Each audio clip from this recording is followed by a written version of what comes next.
So I think we're about to see something on the level of Epstein, Weinstein to the power of 10. From members of the royal family to Grammy and Academy Award winners, we're breaking down all the A-list celebrities named in court docs against P. Diddy, along with some startling accusations. I mean, first of all, that entire filing was just gasp-worthy. I'm not seeing a scenario where he can escape liability, criminal liability. He's been known for years as a renowned rapper, producer, and label executive who goes by the names P. Diddy, Puff Daddy, or his legal name, Sean Combs.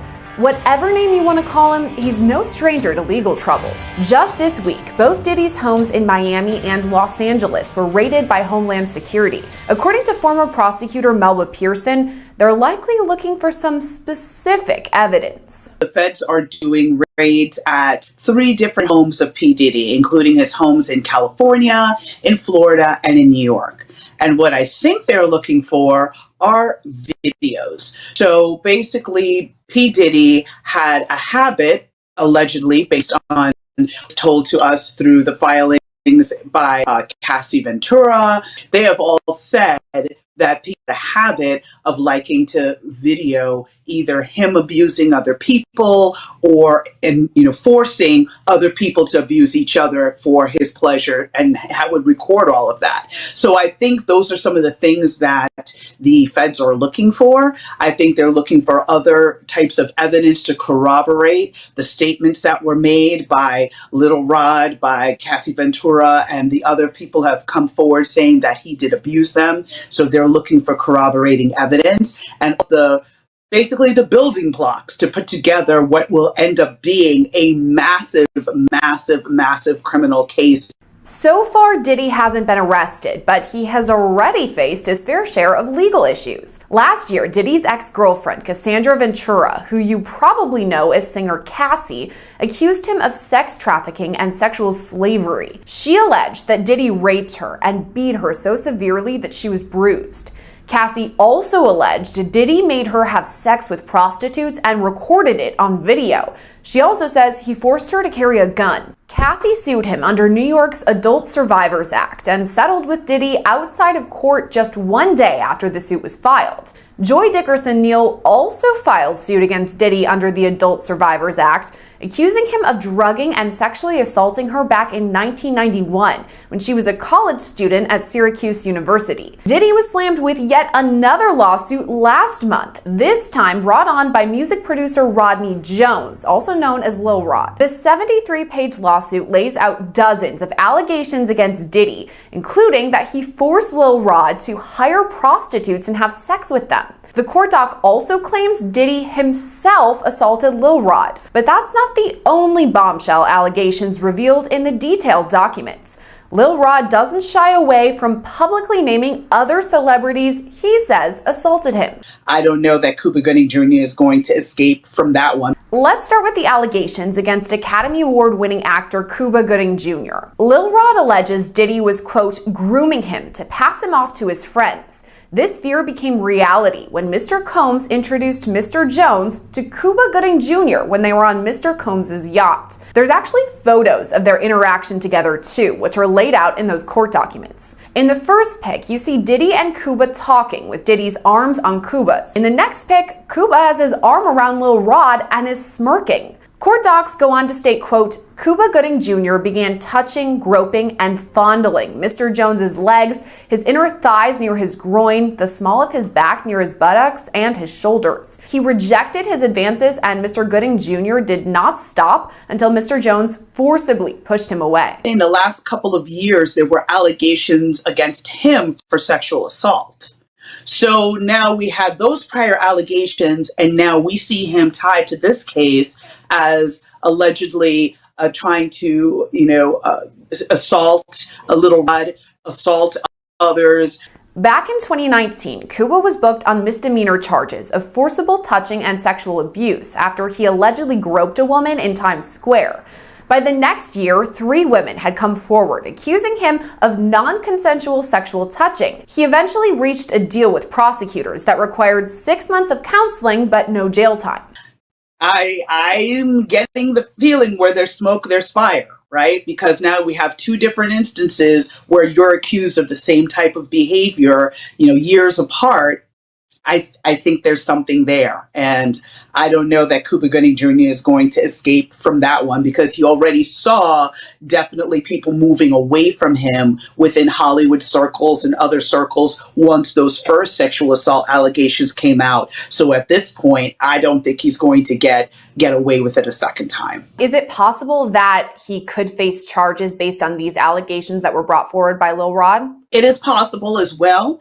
Again, we've got the statute of limitations issue to deal with. So depending on the time frame of when this happened is, again, the Adult Survivors Act, which was the vehicle where many of these lawsuits came out, many of these civil lawsuits, came out, there was a finite amount of time for those suits to be filed. Time frame is going to be very, very important. What witnesses come forward, because again, this may not be a situation where DNA may be at play. This may be more of a situation of, hey, yes, I was there and I recall, Cuba Gooding Jr., putting his hands on Little Rod, or I recall certain aspects. So it's going to be a very witness intensive type of case. And the question is, will the witnesses be willing to come forward? Lil Rod's lawsuit also publicly named another celebrity linked to Diddy, Jennifer Lopez. From the standpoint of the names of the celebrities that were tied to this, the fact that Jennifer Lopez was tied to this back when she was involved in or party to a shooting at a nightclub when she was dating Diddy, and is now alleged to have brought the gun with her to the scene and gave it to Diddy, and that's how the shooting occurred. Lil Rod's team brings up J-Lo when establishing Diddy's history, writing his, quote, RICO enterprise has existed for at least 20 years, dating back to the 1999 nightclub shooting in NYC, when Mr. Combs required his then-girlfriend Jennifer Lopez to transport his illegal firearm into the NYC nightclub. The court docs allege Diddy forced his then-artist Shine to assume responsibility for the shooting of several individuals. All this happened back on December 27, 1999, when a fight broke out at a nightclub. Diddy, J-Lo, and rapper Shine were all there, and according to former rapper Mark Curry, Diddy paid Shine $1 million to take the fall for the shooting and serve a 10-year prison sentence. Lil Rod's lawsuit now suggests it was J-Lo who brought the gun. The fact that she's named as somebody who was carrying a weapon, could that be incriminating for Jennifer Lopez? It can be, but with a huge caveat, right? If I'm not mistaken, that shooting did not result in a death. I know that somebody was harmed, but I don't believe anyone was killed. Because of that, you had the statute of limitations to deal with, which is basically a prolonged amount of a certain amount of time that a prosecutor has to be able to bring charges against someone.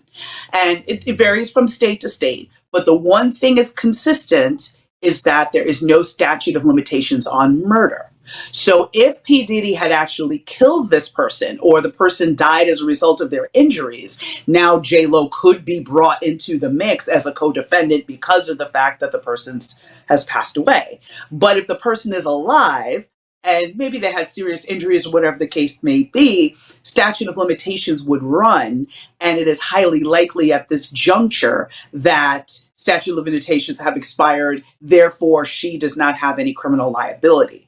But the reputational damage might be a different story, because now she's branding herself as something very different than who she was back then. Back then, she was very much Jenny from the block. She was, dating a variety of hip hop artists. She was very much in that world. Now she's married to Ben Affleck. She's trying to, portray herself in a different manner. So now her past is going to come back to haunt her, and we don't know what that's going to mean for her future in terms of movie deals, music deals, or anything like that. So I think for her, it might be more reputational damage than criminal liability. Pearson says it's possible Jennifer Lopez could file some sort of defamation suit, but it's not likely. She could, but at the end of the day, when it comes to defamation and those types of cases, truth is an absolute defense. So if he has some sort of receipts to basically prove that, hey, I was right there. I saw her the same way in the filings. You saw a number of different screenshots and pictures that he submitted to support the different points that he was making. If he has some pictures to substantiate that she was carrying the gun, it is going to be very hard for her to say in good conscience in a court of law that, this wasn't true. He's made this up. And now as a result, I've lost, money. I've lost opportunities and things like that. There's going to be too much evidence out there connecting her to this that is going to be very hard for a jury to come back and say, yeah, he's making all of this up. But it's not just artists that Lil Rod named either. He specifically mentioned Prince Harry, the Duke of Sussex, in his court documents. It reads in part, quote, Mr. Combs was known for throwing the best parties. Affiliation with and or sponsorship of Mr. Combs' sex trafficking parties garnered legitimacy and access to political figures, artists, musicians, and international dignitaries like British Royal Prince Harry. Why even name Prince Harry? There's no allegations against him or anything, but why bring him up?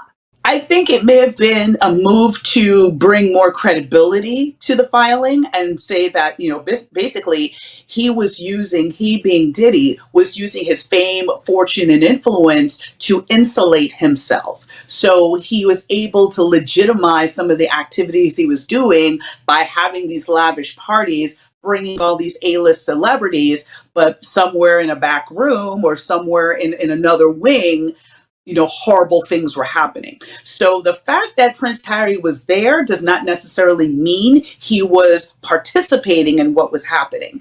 And just because you were at a party doesn't mean you know what's happening in every inch of the house. I mean, if you think about it, if the party's being thrown in a mansion, there are various floors and wings. So it is completely possible that he was there and did not participate. Now, if you had said Prince Andrew, especially as a result of the allegations that came out in connection with the Epstein case, that they were close and that they traveled together, and there was a person that alleged that he had sexually assaulted her while she was underage, that would be a different story. But Prince Harry and the way that it was mentioned seemed to be very, again, just sort of trying to bring legitimacy and talk about these were the people that Diddy surrounded himself by to protect himself. So Prince Harry has no formal accusations against him, but the name association could cause damage to his reputation. Even so, Pearson says it's not likely he files any sort of defamation suit. It's possible that Prince Harry may be able to preserve his reputation. But again, just in light of everything him and the Duchess of Sussex, Meghan Markle, have been through, I truly really hope that, he's able to completely distance himself, maybe make a statement, because again, since he's not necessarily under the umbrella of the royal family directly, so in other words, Buckingham Palace would not be releasing a statement on his behalf. It would be him releasing a statement and saying, yes, I went to X party, but no, I never engaged in any inappropriate behavior or other details that he may see fit to share. So that's going to be, we're going to have to wait and see on that one. But again, since it was such a minuscule mention in the greater context of this filing, he may be okay. Pearson compares Prince Harry's association with that of President Bill Clinton, who'd been seen with Jeffrey Epstein before his arrest. And there didn't seem to be much said around him actually engaging in activities, more that he was present at the parties. So I don't recall seeing a lot of fallout on the part of President Clinton from that association. Speaking of Epstein, Lil Rod's court docs draw a parallel between Diddy's alleged crimes and Jeffrey Epstein's. Epstein died by suicide back in 2019 when he faced numerous charges of sexual assault over the course of multiple years. His longtime companion, Ghislaine Maxwell, was charged and found guilty of sex trafficking in relation to her time with Epstein. She's currently serving out a lengthy prison sentence. Lil Rod compares Diddy's chief of staff, Christina Cahorum, to Ghislaine Maxwell, saying she ordered sex workers and prostitutes for Mr. Combs and ordered and distributed ecstasy, cocaine, GHB, ketamine, marijuana, and mushrooms to Mr. Combs and his celebrity guests who were present on his rented yacht and in his homes in LA, NYC, and Miami. None of these cases, when you have these high-profile people that have been using people over years, none of these cases happen without a handler. R. Kelly had a handler. Epstein had a handler. Weinstein had a handler. Everybody has, in those scenarios of those powerful people, powerful men that are abusing other people, they have someone that does their dirty work. And it's usually not only just one person, it's several people who may have different duties. So again, seeing this woman being his handler, being the person to get him drugs, being the person to procure sex workers for him, being the person to basically be on cleanup duty in case of, covering up or silencing people that might want to come forward, that's not unusual. And she is also going to bear the brunt of criminal liability, just like Ghislaine Maxwell did, and basically had to take the entire brunt of the criminal justice system alone because of the fact that, Epstein committed suicide and was not able to be held accountable. And according to Pearson, Diddy and many of his associates will likely face federal charges, but it's not totally clear when. And what do you think a timetable would look like for all of that? I know that there's a lot of evidence to gather over many years, but is it possible that a federal indictment could be just around the corner? I would hesitate to say just around the corner, because with all of the experience I've had with these office approaches cases, they do not move until they have you fully, they have you dead to rights, basically. So they are going to take their time. They're going to collect all the evidence. They're going to speak to as many witnesses as they can. They're going to follow every single trail, every single lead that they can before they go to an indictment. There can be continuances. There can be other things that can delay the case. But once you file that charging document, the clock starts ticking. So that, when I was a prosecutor, I always advised my detectives, anybody that I was training, that you get all the evidence you can up front, and then you file charges. So when is it possible that we would actually see him being arrested or facing any of these indictments? Could it be months down the line? I feel that it would be months down the line. I would not be surprised if it was before the end of this year. Because again, this is going to be a massive investigation involving at least 3 states, much as we saw in the Epstein case, where he was bringing underage girls to one of his islands in the Caribbean. And there have been some allegations of things happening on planes, things happening on trips.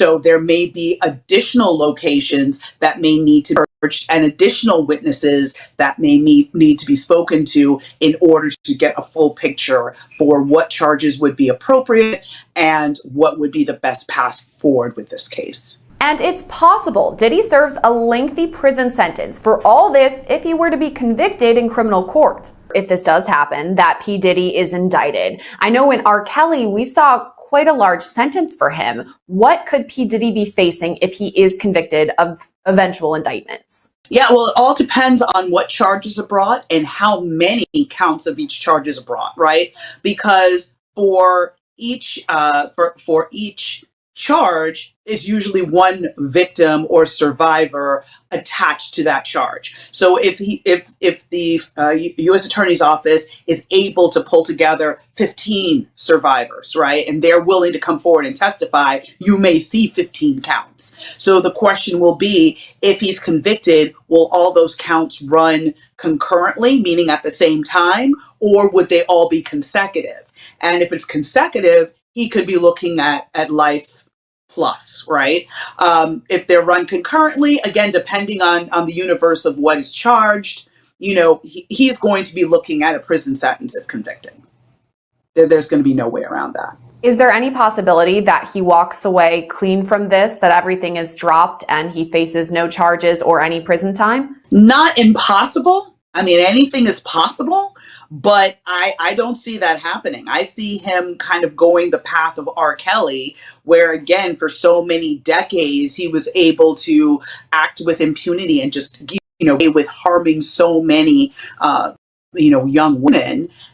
But eventually he had to pay the piper. And eventually he ended up with a prison sentence. So that in this juncture, from what's been publicly available, from reading Little Rod's filing from reading and hearing about the horrible things that Cassie Ventura endured during her nearly a decade relationship with him that started when she was a young woman.